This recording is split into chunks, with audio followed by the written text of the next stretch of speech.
Cabinet పెట్టాలని తప్ప అని అట్లా కాకుండా డెఫినెట్లీ సుదీర్ఘంగా అసెంబ్లీ సమావేశాలు కూడా అవునన్నా కాదన్నా 6 నెలలు మరో విమర్శ ఉంది కృష్ణతేజ గారు, మరో విమర్శ ఉంది. త్వరలో పలు రాష్ట్రాలకు ఎన్నికలు జరగబోతున్నాయి, కాంగ్రెస్ పార్టీకి ఫండింగ్ అవసరం. ఈ నేపథ్యంలోనే పదే ముఖ్యమంత్రులను పిలిపించుకుంటారు. అఫ్ కోర్స్ బీఆర్ఎస్ కూడా తెలంగాణ సొమ్మంతా కూడా కాంగ్రెస్ పార్టీ పరం చేస్తున్నారనేటటువంటి విమర్శలు గతం నుంచి మేమే చేస్తున్న పరిస్థితి కదా, ఏమంటారు వాటి మీద?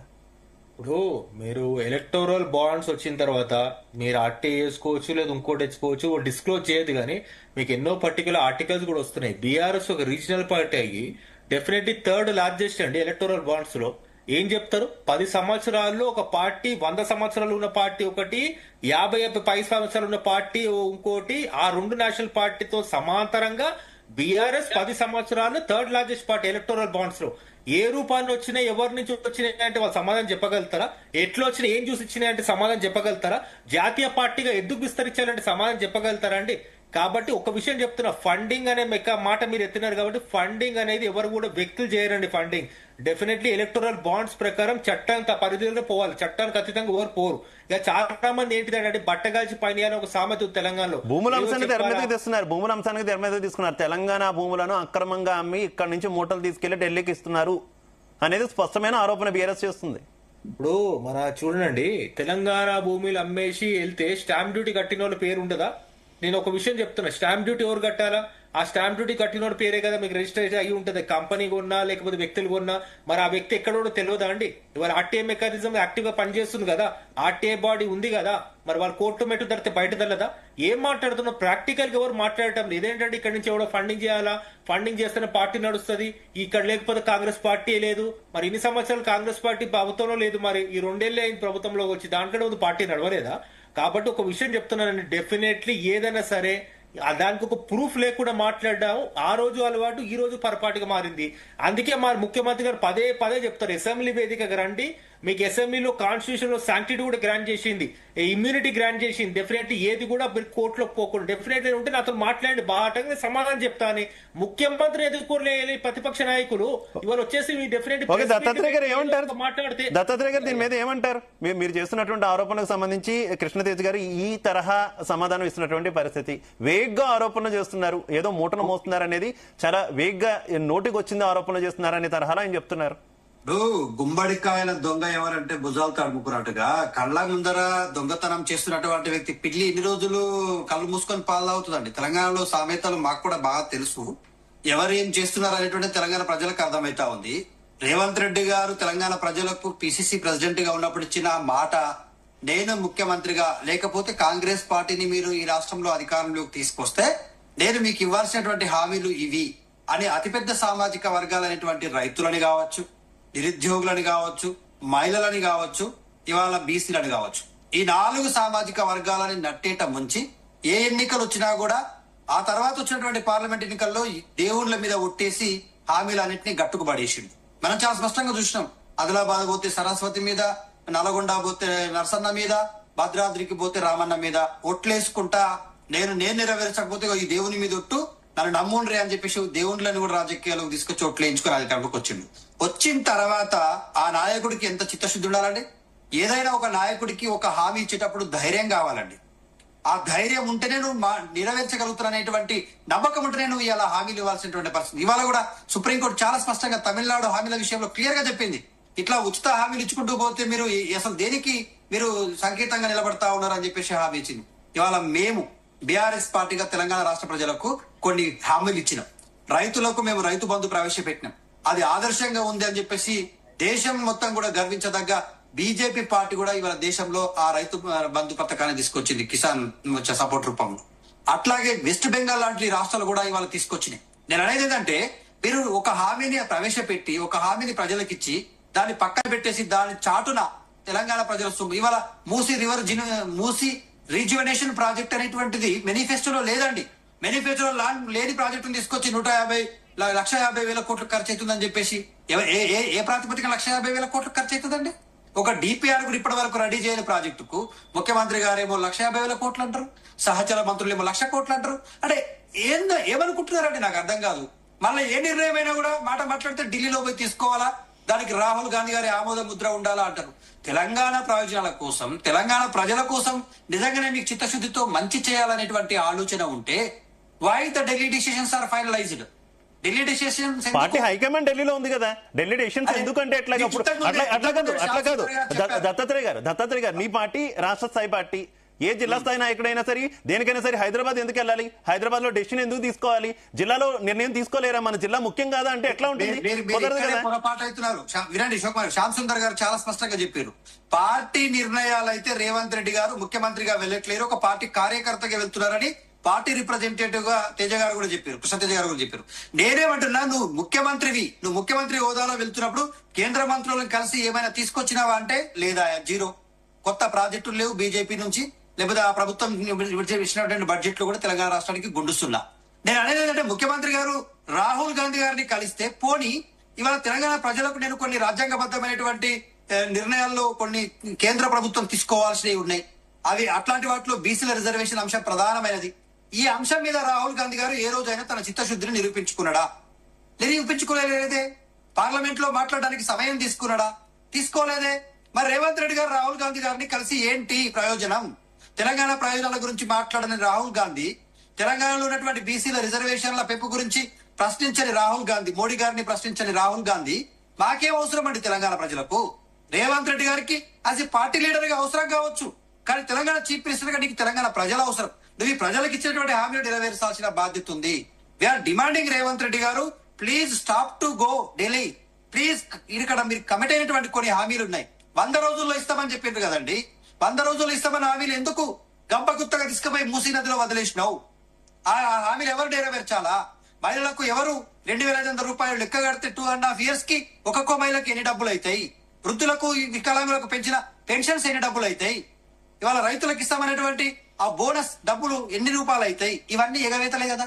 నిరుద్యోగులకు 2 లక్షల ఉద్యోగాలు ఎగవేతనే కదా. మరి ఎంతమందిని మోసం చేస్తావు ఇట్లా? తెలంగాణలో ఉన్న ప్రతి సమాజంలో ఉన్న ప్రతి వర్గాన్ని మోసం చేసినావు. బీసీలను మోసం చేసినావు, నిరుద్యోగులను మోసం చేసినావు, ఉద్యోగులను మోసం చేసినావు, పెన్షనర్స్ ని మోసం చేసినావు, మహిళల్ని మోసం చేసినావు, వికలాంగులని, వృద్ధులని, ఒంటరి మహిళలను కూడా మోసం చేసినావు, రైతులను కూడా మోసం చేసినావు. అంటే నువ్వు మోసకారివి. You are the chief minister కాదు, you are the cheater minister లాగా. ఓకే, శ్యామ్ సుందర్ గారు ఇందాక మీరు ప్రస్తావించారు ఎంఐఎం కు సంబంధించి బీఆర్ఎస్ కొంత చెలిమిగా మెలగడం సంబంధించి. ఇప్పుడు కాంగ్రెస్ కూడా అట్లానే మెలుగుతుంది కదా. అట్లానే దీనికి సంబంధించి ఏదైతే ఢిల్లీలో మీటింగ్ జరిగిందో అందులో ఒక సలహా ఇచ్చారు రాహుల్ గాంధీ, ఎంఐఎంతో దోస్తానా విషయంలో కొంత జాగ్రత్త అంటూ కూడా కొంత సూచించారు. మనం ఎంఐఎం మిత్రపక్షం అని అనుకుంటున్నాం, కానీ ఎంఐఎం ఎక్కడైతే ఉంటుందో, ఎక్కడైతే ఎంఐఎం ఎంతగా విస్తరిస్తుందో భారతీయ జనతా పార్టీ కూడా అంతే విస్తరించేటటువంటి ప్రమాదం ఉందనే కొన్ని సూచనలు చేశారనేటటువంటి లీకులు కూడా వస్తున్నటువంటి సిచ్యువేషన్. ఏం చెప్తారు ఈ అంశానికి సంబంధించి? ఒక విషయం అండి, ఎంఐఎం నాయకుడు అక్బరుద్దీన్ ఓవైసీ గారు మొన్న బహిరంగ సభలో మాట్లాడారు. జనరల్ గా చీము రక్తం ఉంటే అన్ని పార్టీలు ఆలోచించాలా. ఏమన్నారంటే, రావైనా రెడ్డి అయినా మా దగ్గరికి రావాల్సిందే, ఇందిరాగాంధీతో సహా దారుసలంకి వచ్చారు తప్ప మేమెప్పుడు గాంధీ భవన్కి వెళ్ళలేదు. కాబట్టి పార్టీలు ఆలోచించుకోవాలి స్వాభిమానంతో. అంత ఈసడించుకుంటున్నటువంటి, అంత నీచంగా మాట్లాడుతున్నటువంటి పార్టీతో కలిసిపోయి పనిచేయాలి, మాకు వాళ్ళ ఓట్లు కంపల్సరీ అని ఆలోచించడం అనేది, అలా అనుకుంటే బీజేపీ పార్టీ కూడా అదే పద్ధతిలో పోయేది కదా, వాళ్ళ ఓట్లతో గెలిచేది కదా. మరి ఎందుకు కాంగ్రెస్ గెలవలేదు? బీహార్ లో ఇక్కడ ఎందుకు గెలవట్లేదు? టీఆర్ఎస్ ఎందుకు గెలవలేదు? మజ్లిస్ పార్టీతో జతగట్టి అంటే ఒకటి, ఇప్పుడు ముస్లింలందరూ కూడా మజ్లిస్ పార్టీ చెప్తే ఓట్లు వేసే పరిస్థితులు లేవు. ఎందుకంటే బీహార్ ఎలక్షన్స్ చూసాం. బీహార్ ఎలక్షన్స్ లో చాలా చోట్ల ఎంఐఎం పోటీ చేసింది. నేను ఇంకో ఉదాహరణ చెప్తాను. 50% ఎబోవ్ ముస్లిమ్స్ ఉన్నటువంటి ఒక నియోజకవర్గం, హాజీపూర్ అనుకుంటా బహుశా, ఒక సామాన్య జానపద గాయని బీజేపీ క్యాండిడేట్ గా ముస్లిం అభ్యర్థి పైన గెలిచింది. అక్కడ 36 ముస్లిం మెజార్టీ స్థానాలు ఉంటే అందులో 28 స్థానాల్లో బీజేపీ గెలిచింది. అక్కడ 28 స్థానాల్లో బీజేపీ గెలిచింది ముస్లిం క్యాండిడేట్స్ పైన. అంతకుముందు ఉత్తరప్రదేశ్ లో కూడా మాయావతి గారు బీఎస్పీ నుంచి ఆమె 65 సీట్లేమో ముస్లింస్కి ఇచ్చింది. ఒక్క ముస్లిం కూడా గెలవలేదు. ఒక్క ముస్లింకు కూడా బీజేపీ సీట్ ఇవ్వలేదు అప్పుడు. కాబట్టి ప్రజలు మజ్లిస్ పార్టీ చెప్తే వింటారు, అది పోయింది జమానా. ముస్లింస్ కూడా ఇప్పుడు ఆలోచిస్తున్నారు, బహిరంగంగా చెప్తున్నారు, అవును మాకు బీజేపీతో నష్టమేముంది, ఇంతకుముందు మా వాళ్ళందరూ కూడా పంక్చర్లు చేసుకొని బతికే వాళ్ళు, ఇప్పుడు మా వాళ్ళ చేతుల్లో కంప్యూటర్లు వచ్చినాయి, మా వాళ్ళు అందరితో పాటు డెవలప్ అవుతున్నారు, మాకు గ్యాస్ పథకం వచ్చింది, మాకు ముద్రా లోన్స్ వచ్చినాయి, మాకు అన్ని లోన్స్ మాకు ఇస్తున్నారు కదా, అలాంటప్పుడు మేము బీజేపీని ఎందుకు వ్యతిరేకించాలి అని అంటున్నారు. రైట్, ఇది వాళ్ళ వర్షన్ నేను చెప్పేది. కాబట్టి మజ్లిస్ పార్టీ విషయంలో రాహుల్ గాంధీ చేసింది కనుక నిజమైతే నిజంగానే అలర్ట్ చేయాల్సింది. అది బీఆర్ఎస్ పార్టీ కూడా ఆలోచించుకోవాలి. నెత్తికెత్తుకోవడం కాదు, నెత్తికెత్తుకున్నప్పుడు దాని పర్యవసానాలు కూడా ఫ్యూచర్ లో ఉంటాయి. కాబట్టి చైతన్యవంతులైతే, హిందువులు కనుక చైతన్యవంతులైతే బీఆర్ఎస్ కాంగ్రెస్ ల పరిస్థితి ఏమవుతుంది ఆలోచించుకోండి. Right right. కృష్ణతేజ్ గారు మీరు ఏమంటారు? నిజంగా అలాంటి సూచన ఏదైనా వచ్చిన సమాచారం మీకు ఏదైనా ఉందా ఎంఐఎం పార్టీకి సంబంధించినటువంటి వ్యవహారంలో? అలాగే ఎంఐఎంతో పొత్తు విషయంలో పర్సనల్ గా కాంగ్రెస్ పార్టీ లీడర్ గా కాకపోయినా పర్సనల్ గా మీ ఒపీనియన్ ఏంటి? ఎందుకంటే అక్బరుద్దీన్ ఓవైసీ చేసినటువంటి కామెంట్స్ కూడా మన శ్యామ్ సుందర్ గారు కోట్ చేశారు కాబట్టి ఏం చెప్తారు? ఇప్పుడు నెంబర్ 1, నాకు ఎటువంటి సమాచారం లేదు పార్టీ పరంగా. ఇంకా పర్సనల్ గా మీరు అంటున్నారా, పర్సనల్ గా అనేక వేదికలు ఉన్నాయి మాట్లాడడానికి, మాట్లాడదాము. ఇవాళ పార్టీ పరంగా నేను ఒక్కటే చెప్తున్నాను, ఎందుకంటే పార్టీ రిప్రజెంటేటివ్ ఉన్నాను కాబట్టి. Definitely pre poll alliance, post poll alliance ఉంటాయండి. ఇక్కడ పోస్ట్ పోల్ అలయన్స్ మేము గెలిచిన తర్వాత వాళ్ళు మాత్రమే మైనార్టీలు డెఫినెట్లీ మనోభావాల దృష్ట్యా మేము ఒక ఫ్రెండ్లీగా ఉంటాం, పార్టీగా ఉంటాం. ఇక్కడ డెఫినెట్లీ స్వాగతించడం జరిగింది ముఖ్యమంత్రి గారు. ఇంతే ఎందుకు చెప్తానంటే అండి, దీంట్లో ఎక్కడ కూడా మాకు రాజకీయంగా ప్రీపోల్ కానీ లేకపోతే వాళ్ళతో మేము అంటగాగాలి కానీ ఎక్కడ కూడా మాకు లేదు. మాకు ఒకటి ఏంటంటే ఒక సుస్థిరమైన ప్రభుత్వం మేము కోరుకున్నాం, వాళ్ళు పోస్ట్ పోల్ వచ్చి మా దగ్గర ఉన్నారు కాబట్టి డెఫినెట్లీ చేర్చుకున్నాం, ముందుకెళ్తున్నాం. పార్టీ పరంగా మా ఐడియల్ స్ట్రాటజీలు మాకు ఉన్నాయి. దాని త్వరలో అది కూడా మా ముఖ్యమంత్రి గారు డెఫినెట్లీ రాబోయే జిహెచ్ఎంసీలో డెఫినెట్లీ ఇప్పుడు 3 కార్పొరేషన్లు అవుతున్నాయి. ఆ 3 కార్పొరేషన్ లో మజ్లిస్ ప్రభావం ఎక్కువ ఉన్న ఏరియాలో ఏ రకంగా విస్తరించాలో కూడా ఆయన పార్టీకి అనుకూలంగా ఒక మీటింగ్ పెట్టి డెఫినెట్లీ మీ మీడియాకు వివరిస్తారండి. అంతే. అయితే కృష్ణతేజ్ గారు, కాకపోతే ఎంఐఎంతో పొత్తుకు సంబంధించినటువంటి వ్యవహారం ఇస్తా శ్యామ్ సుందర్ గారు, ఎంఐఎంతో పొత్తుకు సంబంధించినటువంటి వ్యవహారంలో మీ ఇండియా కూటమిలో ఉన్నటువంటి చాలా పార్టీలే వ్యతిరేకిస్తున్నటువంటి పరిస్థితి కదా. ఎందుకంటే బీజేపీకి బీ టీమ్ గా ఎంఐఎం ఉంది, ప్రతి చోట కూడా మిగిలిన మెయిన్ పార్టీల యొక్క ఓట్లను చీల్చి బీజేపీకి సహకరిస్తుంది అనేటటువంటి విమర్శ ఉంది. అక్కడ ఇండియా కూటమిలో అన్ని పార్టీలన్నీ విమర్శిస్తుంటే ఇక్కడ మాత్రం తెలంగాణలో మీరు పొత్తు పెట్టుకోవడం లేదంటే సన్నిహితంగా ఉండడం ఏ రకమైనటువంటి వ్యూహం అంటారు? చూడండి, ఆ రోజు మేము ఉమ్మడి ఇంతకుముందు ఆంధ్రప్రదేశ్ లో ఎట్లయితే మేము పోస్ట్ పోల్ గా వాళ్ళు వచ్చినప్పుడు పెట్టుకున్నామో, ఇవాళ కూడా ఇంత ముందు వాళ్ళు మొన్నటిగా బీఆర్ఎస్ తోనే కదా అలయన్స్ పెట్టుకుంది. తర్వాత పోస్ట్ పోల్ గెలిచిన తర్వాత మైనార్టీల సంక్షేమం దృష్ట్యా మేము వస్తున్నామని చెప్పి వాళ్ళు రాజకీయ ఎత్తు కూడా వేస్తే డెఫినెట్లీ మా ముఖ్యమంత్రి గారు స్వాగతించారు. అంతే తప్ప వాళ్ళతో ఎటువంటి పొత్తులు మాకు బహిరంగంగా లేవండి. వాళ్ళు మాకు ఫ్రెండ్లీ పార్టీ, డెఫినెట్లీ వాళ్ళు మాకు ఒక పోస్ట్ పోల్ అలయన్స్ కి వచ్చి కలిసినారు. మళ్ళీ ఎందుకు చెప్తున్నాను ఏంటంటే డెఫినెట్లీ మా రాజకీయ ఎత్తుగడలు, మా రాజకీయ వాళ్ళు ఇవాళ ప్రాతినిధ్యం వహిస్తున్న 7 సీట్లో మాకు కూడా రాజకీయం చేయాలా. మాదో రాజకీయ పార్టీ, డెఫినెట్లీ దానికి అనుకూలంగా ముఖ్యమంత్రి గారికి ఉన్న ఐడియాలు ఆయనకు ఉన్నాయి. రాబోయే ఎన్నికల్లో మీరు చూస్తారు. ఎందుకంటే ఇప్పుడు 3 కార్పొరేషన్లు అయినా, ఇప్పుడు ఎంఐఎం ప్రభావం లేమున్న కార్పొరేషన్ ఇప్పుడు నేను చెప్పినట్టు ఇంత ముందు అక్కడ కూడా మా ఒక రాజకీయ ఐడియాలు స్ట్రాటజీ మాకు ఉంది. దానికి అనుకూలంగా ముఖ్యమంత్రి గారు లేకపోతే పార్టీ అధ్యక్షులు మీకు గురిస్తారండి. ఎందుకంటే మాకు ఎటువంటి సమాచారం లేదు, వాళ్ళు ఏం మాట్లాడుకున్నారు కాబట్టి నేనేదో నా పర్సనల్ ఎజెండా మీ ముందు చెప్పి ఏదో చెప్పినారని చెప్పి పార్టీ లైన్స్ ని దాటలేదు. రైట్, శ్యామ్ సుందర్ గారు కంటిన్యూ.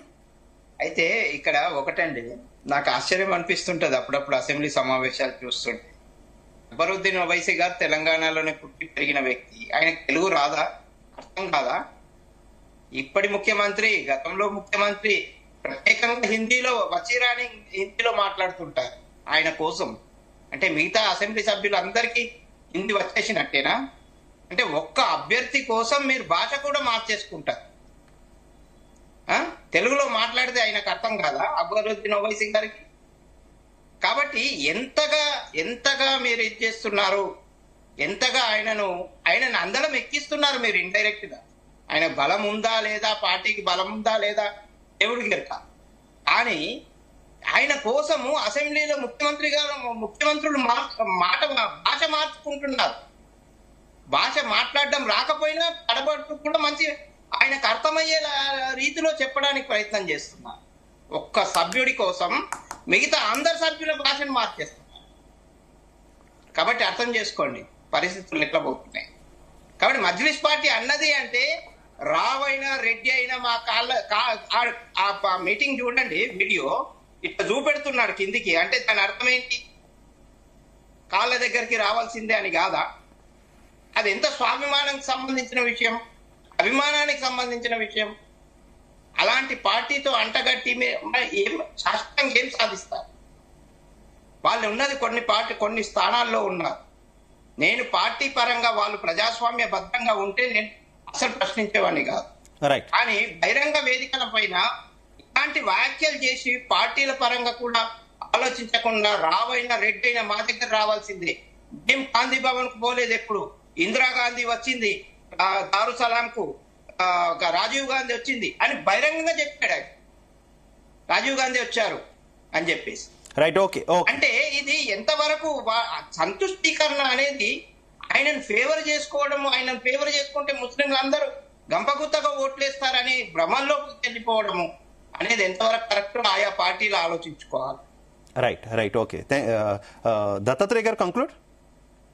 ఇంకా జూబ్లీహిల్స్ ఎలక్షన్ లోనైతే ఈ దేశంలో ఇంకా ముస్లింస్ అనేటువంటి వాళ్ళు బ్రతకడం గాని, అసలు ముస్లింస్ ఉన్నారు ఈ దేశంలో అంటే కాంగ్రెస్ పార్టీ అని, కాంగ్రెస్ పార్టీ అంటేనే ముస్లిం అని చెప్పేసి ఆ క్రెడిబిలిటీ ఎంఐఎం పార్టీ అభ్యర్థి ఒక ఎమ్మెల్యే ముందర కూడా రేవంత్ రెడ్డి గారు కొంత అత్యుత్సాహాన్ని ప్రదర్శించేటువంటి సందర్భాన్ని మనం చూసినాం.